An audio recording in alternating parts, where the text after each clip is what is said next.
네, 오늘 대부분의 전문가가 보합권장 예상을 하고 있습니다. 보합이 4명이고요. 하락장이 1명입니다. 먼저 이데일리온의 서영원 전문가 보합장 예상하면서 아가방 컴퍼니에 관심 가지고 있고요. 신한투자증권 부산금융센터 이호석 차장 역시 보합권장 예상하면서 서진 시스템에 주목하고 있습니다. 대한투자그룹의 현상철 본부장 하락장 예상하면서 노루페인트에 관심 가지고 있습니다. 바라조선운영의 윤정식 상무 보합권장 전망하면서 은행주에 주목하고 있습니다. 다올투자증권의 이성웅 차장은 역시 보합권장 예상하면서 SK하이닉스를 관심주로 꼽았습니다. 자, 그러면 전문가 두 분과 화상으로 이야기 나눠보도록 하겠습니다. 이데일리온의 서영원 전문가, 신한투자금융 부산금융센터 이호석 차장 연결돼 있습니다. 자, 두 분 나와 계십니까? 네, 안녕하세요. 네, 안녕하십니까. 자, 먼저 서영원 전문가님, 자, 지금 대외적 변수에 의해서 굉장히 변동성이 심한 장세가 연출이 되고 있습니다. 어떻게 오늘 준비하면 좋을까요? 네, 맞습니다. 지금 현재 미국 시장은 어느 정도 좀 반등세를 보이다가 중국에 관한 반도체 칩 수출 제한 발표와 경제 지표가 좀 생각보다 좋다라는 소식들이 좀 전해지면서 오히려 좀 국채 금리가 상승하는 모습들이 나타났습니다.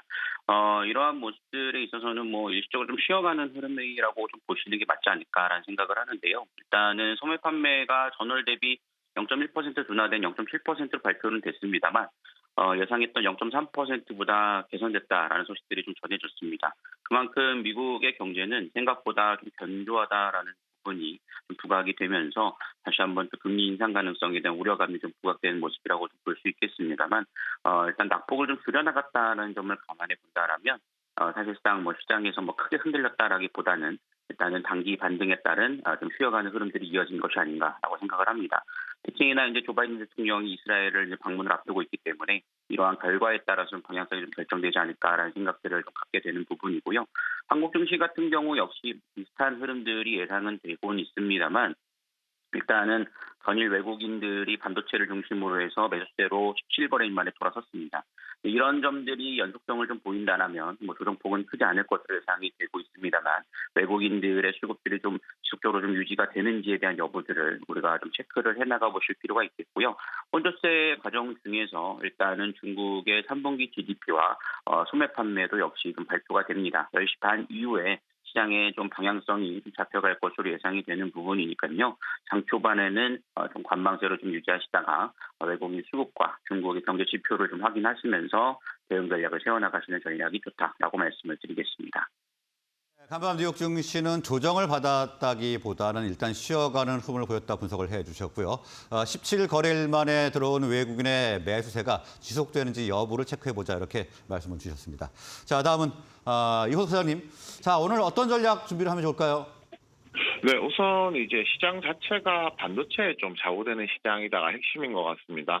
결국은 뭐 삼성전자, SK하이닉스의 움직임에 시장 전체가 움직이는 연동되는 모습들을 보여주고 있었고요.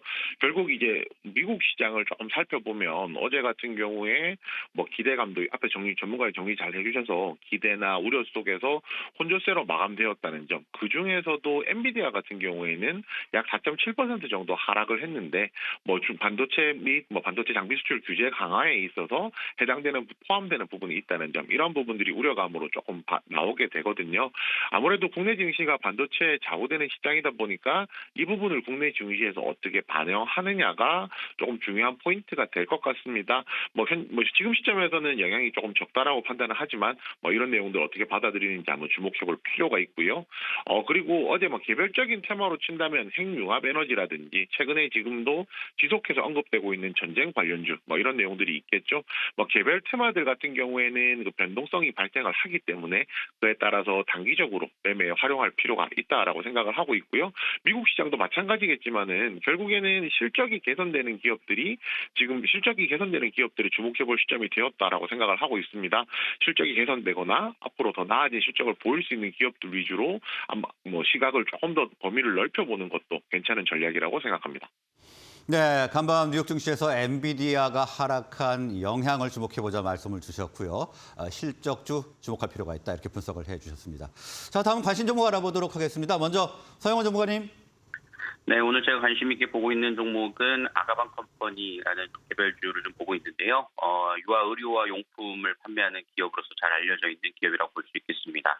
정책주로서 저출산 관련된 모멘텀을 좀 갖고 있는 종목이다 보니까 정부 정책에 따라서 좀 흐름들이 좀 이어지고 있는 상황인데 아가방 컴퍼니는 다른 이 육아용품 관련된 종목과는 다르게 실적 성장세가 확실하게 좀 이루어지고 있다라고 좀 볼 수 있겠습니다. 특히 2022년 매출 증가가 굉장히 좀 큰 폭으로 나와준 상황이고 이러한 매출과 영업이익을 2023년 역시 좀 유지를 하면서 흐름들이 좀 이어지고 있다는 점을 감안해 본다라면 현재 가격적 메리트는 충분히 있는 자리다라고 볼 수 있겠습니다. 실적에 비해서 주가는 좀 상당히 좀 저렴한 국면에 놓여 있기 때문에 좀 관심 있게 좀 살펴보시면 좋을 것 같고요. 특히나 외국인과 기관 수급들도 함께 좀 동반되고 있다는 점을 감안해 볼 때 좀 시장이 좀 혼조세일 때 단발성 시세를 좀 노리시는 전략으로서도 충분히 좀 메리트 있는 종목이니까 이 점 참고하셔서 좀 살펴보시면 좋을 것 같습니다. 네, 아가방 컴퍼니 실적 성장세가 두드러진 상황에서 현 시점에서는 가격 메리트가 있다고 분석을 해주셨습니다. 다음은 이호석 차장님. 네, 저는 서진 시스템입니다. 그 서진 시스템 같은 경우에는 그 알루미늄 제조 가공 분야에서는 국내 1위를 달리고 있는 업체인데요. 이 회사가 하고 있는 것이 통신 장비, 반도체 장비, 에너지 저장 장치인 ESS, 그다음에 전기차 부품까지도 현재 생산을 하고 있습니다. 그 시장에서 이 종목에 대해서 많이들 관심 가지는 것은 기존에 이제 5G 관련주로 분류를 하면서 관심을 많이 가지셨었는데 어제 이제 나온 리포트를 통해서 시장에서 ESS 관련주로 변모하고 있다라는 것이 조금 더 주목받고 되는 포인트라고 생각을 합니다. ESS와 관련된 매출 비중이 2020년도에 9%였는데요. 2024년 내년까지는 매출 비중이 47% 가까이 이제 늘어날 것이라고 전망을 하고 있고요. 글로벌 탑10 ESS 관련된 기업들과 현재 거래를 하고 있고 혹은 거래를 하지 않는다라고 하면 현재 계약 논의 중이라는 것이 이 회사가 ESS에 대해서 매출 비중도 커지고 있고 얼마나 지금 사업 진행도 잘 되고 있는지에 대한 여부도 좀 체크해 볼 수 있다고 생각합니다. 마지막으로 실적적 관련된 내용도 말씀을 드릴 건데요. 내년도 실적이 연결 영업이익 기준으로 1,150억, 전년 대비했을 때 2023년 대비 대략 한 281% 정도 늘어날 것이라고 전망을 하고 있거든요. ESS와 관련된 매출 비중이 늘어나면서 영업이익도 늘어난다는 것, 회사가 체질 개선을 하면서 실적도 좋아진다는 것에 조금 더 주목해 볼 필요 있다. 이렇게 정리드리겠습니다. 네, ESS 시장 확대에 수혜가 예상되는 서진 시스템 오늘 관심 종목으로 분석을 해봤습니다. 자, 오늘 말씀은 여기까지 듣겠습니다. 두 분 수고했습니다. 네, 감사합니다.